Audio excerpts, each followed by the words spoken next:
Hi, welcome back to another episode of Figs Talks Fights. I'm your host, Brian Figueredo, and today we're going to get into the main and co-main events of UFC 248 taking place this Saturday, March the 7th, 2020. We got the middleweight championship on the line and we got the female strawweight championship on the line. So let's talk about it. First on the docket is your main event. Your middleweight champion, Israel Adesanya, taking on Yoel Romero. All right, let's get into a bit of a backstory about both these guys, okay? Now, Israel Adesanya made his UFC debut in February of 2018. Now we're into March of 2020, and this guy is already your middleweight champion. Talk about a crazy ride to the top, all right? And this guy improved so much between fight to fight. I remember his second fight against Marvin Vettori. Marvin Vettori was getting takedowns on Israel and making this fight look competitive. Didn't want to have much to do with him on the feet, but he was able to put Israel on his ass a few times. Israel just kept getting up and won by a split decision. Next fight after that, he's taking on Brad Tavares and goes through a 5-round war. All right, and pretty much puts on a striking clinic against Brad Tavares, and Brad Tavares is no Muay Thai slouch, okay? And this guy's got the Hawaiian heart of a fighter. Then takes on Derek Brunson. Now, I was thinking this is going to be the fight where we're going to find out how real Israel Adesanya is, and holy shit, he passes it with flying colors.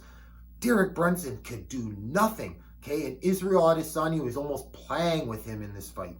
Going to the next fight, takes on the greatest middleweight of all time, at least to this date, Anderson the Spider Silva. Now, when this fight happened, okay, a lot of people were saying, boring fight between these two guys.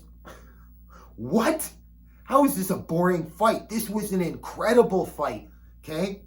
It was almost like the master of the old passing the torch on to the new generation, Israel Adesanya.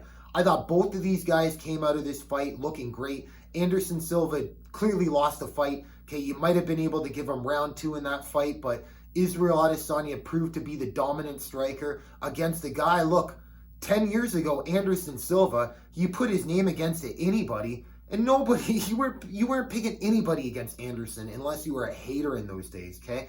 Maybe George St. Pierre, but the fact that that fight didn't happen, let's not even talk about it. So, I don't understand why there was hate on this fight, okay?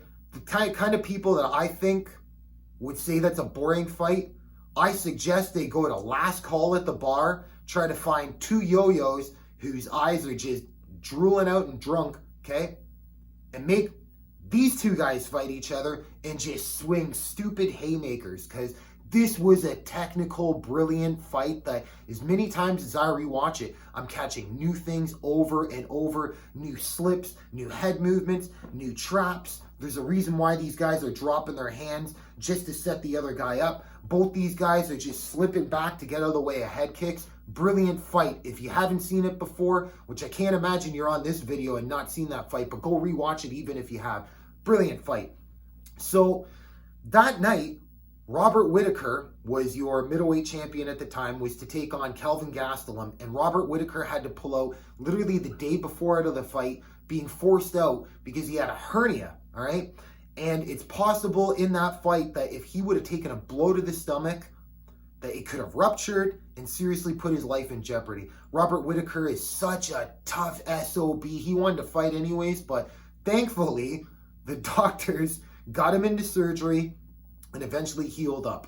So in that time, I mean, Robert Whittaker hadn't defended the title in, I believe, 8 months at that point, okay? And it was going to be another 6 to 8 months before he could compete again. So for once, they made an interim title that made sense, and it was against Kelvin Gastelum versus Israel Adesanya. And holy shit, this was the fight of 2019, okay? Both of these guys took pieces out of each other in that fight, okay? And I'm telling you, when these guys are old, wrinkly, and looking back, they're going to call each other up and talk about what a night they shared in Atlanta, Georgia. But both these guys took 2 rounds from each other. Coming into the 5th, it was gut check time, and Israel Adesanya wanted it more, okay? ended up dropping Kelvin Gastelum twice in the 5th round of that fight. And there was a moment that Kelvin got dropped and scrambled, was able to get on top of Israel Adesanya. Israel put a triangle choke on him. I mean, he was showing all kinds of new flashes for a guy that was getting taken down repeatedly by Marvin Vettori just 1 year prior to this fight. Wow, incredible. So Israel Adesanya is your interim middleweight champion after this fight. Now, it was time to unify the titles, and this took place, I believe, at UFC 243 in Australia in October of 2019. Now, Robert Whittaker was one of these champions that I thought was going to reign for a long time, especially if you saw the way he was coming up, running through Derek Brunson, running through Jacare Souza. None of these guys could take him down. Okay, beating Yoel Romero twice. All right, he just looked fantastic, on fire, especially since moving to middleweight. Hadn't lost. His only previous loss was at welterweight against Stephen Wonderboy Thompson. It was pretty clear Robert Whittaker was draining himself to make 170 pounds. So these two guys meet up in Australia last year, and it was clear that the reach was too much for Robert Whittaker. He had to keep lunging forward and throwing overhands just to try to connect against Israel Adesanya. You could see he was comfortable doing so, but I mean, Adesanya was just prepared for it, just slipping back at the end of the shots, just rolling with punches either way, so nothing was getting clean impact and flush. He was just moving along with the shots, all right?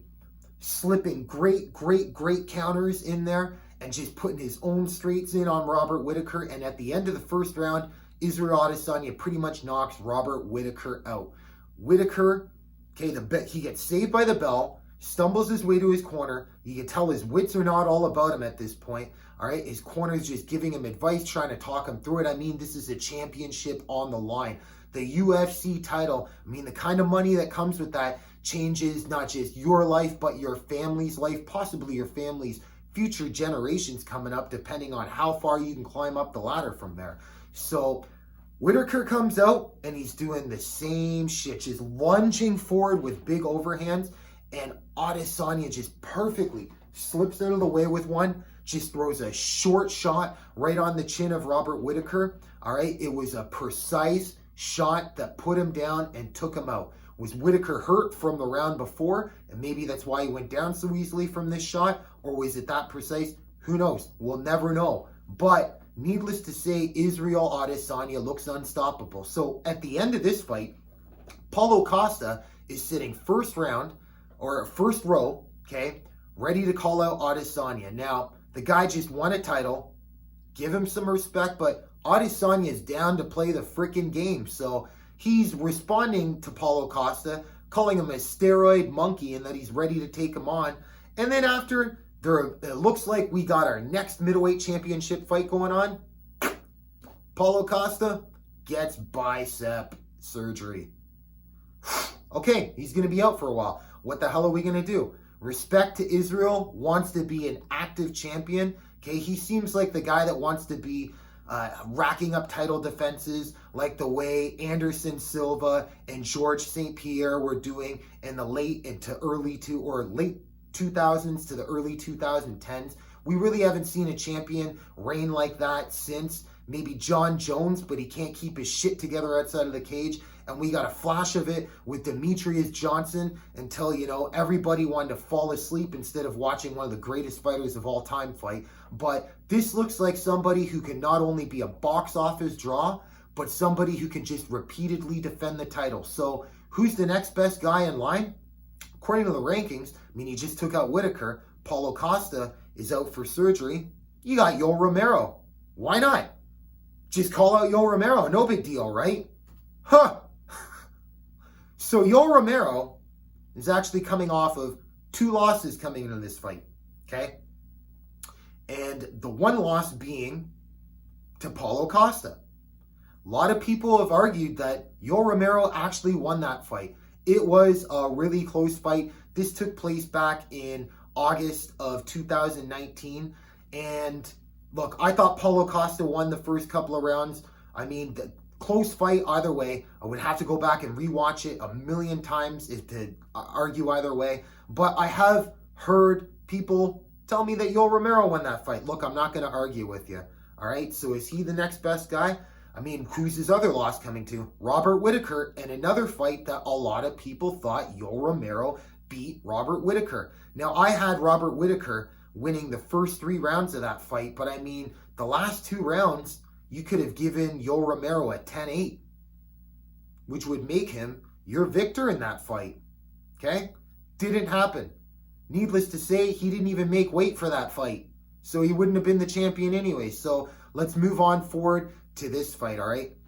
Yoel Romero, Israel Adesanya, such contrasting styles, all right? One is a long, lanky, stand-up fighter with great reflexes, looking for more precision than power. He gets his power through speed and accuracy. And Yoel Romero, he is an explosive wrestler with serious power in his knees, legs, and hands, all right?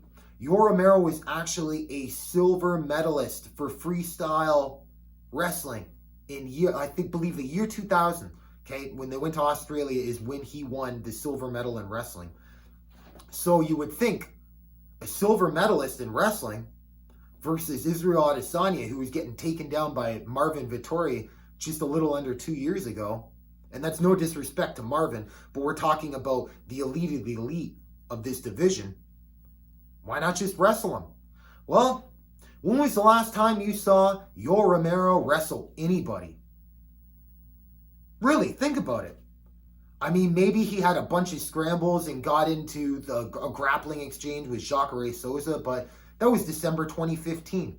The last time, and I'm thinking about it as hard as I can here, was when he fought Lyoto Machida in June 2015, and eventually just, Yoel Romero playing rope-a-dope, just pretending he's tired, just sitting back, blocking everything coming through, and then boom! Okay? Goes for an inside trip against Machida, all right? And then bam, bam, bam. 3 elbows, Lyoto Machida was out. Holy shit. Yoel Romero, I mean, this guy, he's capable in a 25-minute fight of getting his ass kicked for 24 minutes and 50 seconds. If he has 10 seconds to explode and just unload on you, you are in serious shit. So, on paper, I don't want to predict this fight. I would favor Israel Adesanya to win it. But I mean, Yoel Romero is just one explosion, one shot away from turning Israel Adesanya's lights out. If he is sleeping for 1 second and falls into that Yoel Romero, I look tired, I'm just going to move my hands around and kaboom, he could get knocked out.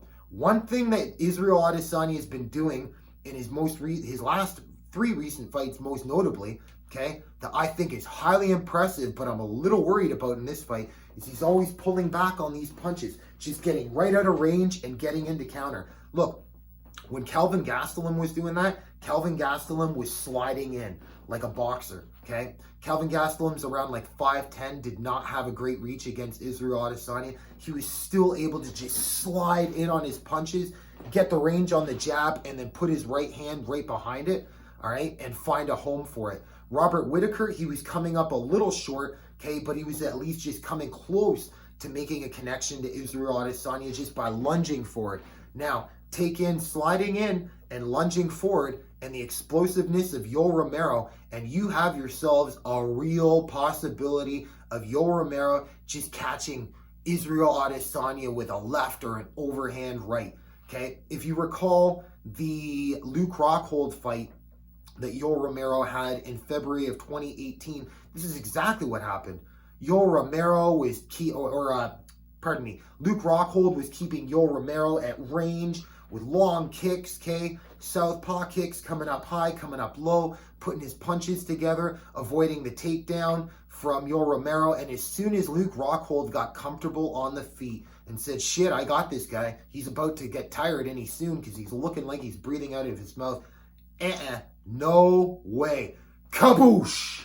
Comes another left hook to put out Luke Rockhold's lights. Yoel Romero is a live dog in this fight. If you are a betting guy, I mean, go throw your money on him. Why the hell not? Not because I told you to. I mean, do your own due diligence. I wouldn't bet on MMA. This shit is just way too unpredictable. But he's got a real chance. Now, Israel Adesanya, he gets by Yoel Romero, and it is stamped. This guy is for real, and we got some great contenders coming up in the middleweight division, all right? He's going to have to take on Paulo Costa at some point, likely next if he can get past Yoel Romero, all right? You got Edmund Shabazian, who's just sneaking into the top 10, is just a young guy. I believe he's only like 21, 22 years old coming up, all right? You could also do a rematch with Kelvin Gastelum. You could do a rematch with Robert Whittaker, all right? You got Darren Till in the mix. You got Jared the Killer Gorilla, okay, Cannonier, coming up. And this guy looks like the dark horse of the division, and even Israel Adesanya is talking about him. I mean, you could be looking at a long reigning champion with a list of what could be legendary names looking at paper 5 years from now. So I am really excited over this fight on Saturday. I can't wait to see what happens. I just want to see a great fight between these two guys. If any of these guys can finish each other, I mean, wow, what a feat. What a feat, okay? Who puts away Yoel Romero? Rafael Fagel, or Fagel, okay? If you don't recall, the light heavyweight champion of Strikeforce in the late 2000s, early 2010s was Rafael Cavalcante. They called him Fagel. All right, he's the only guy I've ever seen knock out Yoel Romero, and that was at 100 or 205 pounds, all right, with no USADA testing, and Fagel just never looked the same a couple of years after that fight. Not suggesting anything, just something to think about, all right? Other than that, I mean, who? Tim Kennedy rocked Yoel Romero, but I mean, Yoel Romero learned to use the stool and just get an extra 10, 15 seconds for a round or in between rounds to recover and come back. I mean, who? And Israel Adesanya, yeah, we saw him in trouble in the Kelvin Gastelum fight, but we saw that he can take a hell of a shot. He's got a hell of a heart, and this guy will come back and hurt you. So can't wait for that one. Next on the docket, you got your women's strawweight championship on the line. Your champion, Zhang Weili, taking on your former champion, Joanna Jedrzejczyk. Wow, this is going to be another incredible fight, and seeing if it's a truly passing of the torch event, okay? Now, Joanna Jedrzejczyk, she's been shit on a little bit ever since she lost to Rose twice. Look, she just lost to Rose. That's it. Her only losses in the UFC are to Rose, and she went up to 125 pounds to take on Valentina Shevchenko. And guess what? Outside of Amanda Nunes, that's probably the most competitive fight Valentina Shevchenko has ever had in the UFC. Maybe Holly Holm, I'd have to watch the two of them back and forth, but I was at that fight live. I thought Joanna was in the fight, but clearly losing the fight. So to be able to do that against Valentina Shevchenko, look, that's some sort of a feat. It's got to count for something. So back down, Joanna went to 115 pounds, okay, and she took on Michelle Watterson last summer, and she looked great, okay? She looked great. Joanna's technical kickboxing is even more on point than when she was the original, not the original, but originally became the strawweight champion of the UFC in March of 2015, defeating then champion at the time, oh jeez, it's going to escape me, Carla Esparza. Okay, she was your first strawweight champion, but the thing that I'm seeing missing from Joanna is the fire. That fire that she had inside her, that desire to compete and put it on someone, all right? Looks like she's just there to technically, it looks like a hard sparring match where she's trying to fuck somebody up, okay? But not actually just put them away. I hope to see that fire out of Joanna on Saturday, because she's going to need it. Because Zhang Weili, this woman brings it, okay? This will be Zhang Weili's first title defense. She won the title against Jessica Andrade, coming back, I believe, of August of 2019 last year. And Jessica Andrade was a fresh strawweight champion who just took out Rose Namajunas by a slam. Literally lifted. She was caught in a Kimura, going to slam her, okay, had the high crotch single on her, and then dumps her on her head, knocks Rose out. Shit, for a second there, I was worried. I thought Rose might have, I don't want to say it, but died. It was pretty vicious. And then for her to go into her next fight, her first title defense, I mean, Weili put her out in 42 seconds. So aggressive this girl is. She's getting after it. She's got hard shots for a 115-pounder, okay? She does have good technical hands as well. She's good in the clinch. She's good with her Muay Thai, all right? We've also seen her with wins over Tisha Torres, which is a very credible name, all right? This should be an interesting fight. The only way I'm going to see Joanna winning this one, though, is she's really going to have to bring that fire back, and she's going to have to weather a hell of a storm, all right? If you recall with one of Joanna's title defenses, I think we're going back like 2.5, 3 years here against Claudia Gadelha. Look, Claudia Gadelha was all over Joanna for a good 2 rounds in that fight. And then Joanna just eventually picked the pace, and put a beating on Gadelha. That's what she's going to have to do Saturday night if she wants to look at that title around her waist again. So, wow.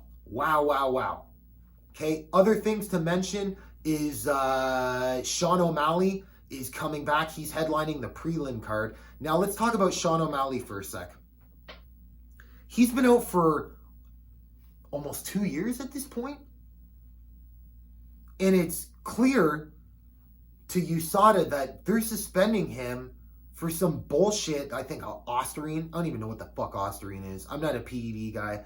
But these are little, like, little tiny, I guess, do you want to go to the picogram department, John Jones, a la John Jones, all right, is showing up in his system repeatedly. And it's obvious that it was in some supplements that he was taking or whatever the hell, all right?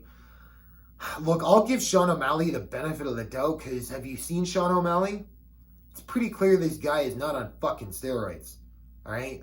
This guy is sitting around playing Fortnite, smoking weed, and training. That's all this guy's doing. So USADA, this is a different video for a different day, but what the hell are they doing these days? Like when USADA came in, I thought they were there to clean up the sport. You know?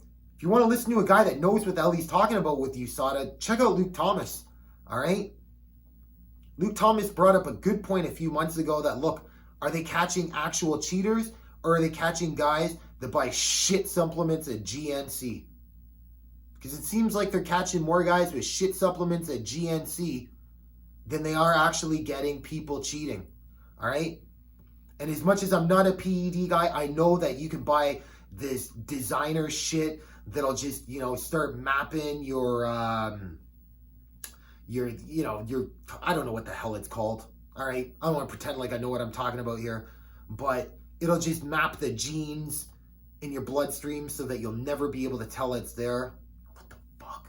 Long way to go to cheat, especially in fighting. There's money on the line though, so don't want to, can I blame the guys if it's going to be the difference of feeding your family or not? I'm not a professional fighter. I can't tell you, but not a fan of the whole PED shit, but whatever. All right. Anyhow, one last shout out I'll say is Yoel Romero is actually, I forgot to mention, he's 42 years old coming into this fight. All right. Now, the last time a 42-year-old was taking on a young champion, it was actually a 43-year-old taking on a guy in his early 30s. I'm going to give a shout out to my friend Irv Russell. I'll never forget talking to Irv before Randy Couture fought Tim Sylvia and going,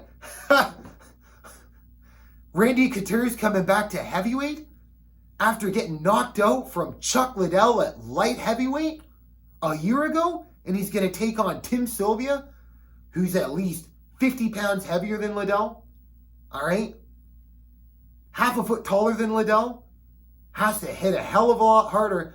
Man, Irv was telling me, don't count out Randy Couture. Don't count out Randy Couture. Irv, holy shit, bud. You were right. Okay? Randy Couture became your heavyweight champion at age 43, I believe in March of 2007. I'll never forget that moment. So it's March of 2020. Can a 42-year-old take on a young champion? and actually win it? We're going to find out, and I can't fucking wait. All right, so if you enjoyed the content here today, I want to thank you very much for watching. Please subscribe to the channel. If you want to give me any feedback at all, positive, negative, I'll take it all. You can also reach me at figstalksfights@gmail.com. Till then, enjoy the fights.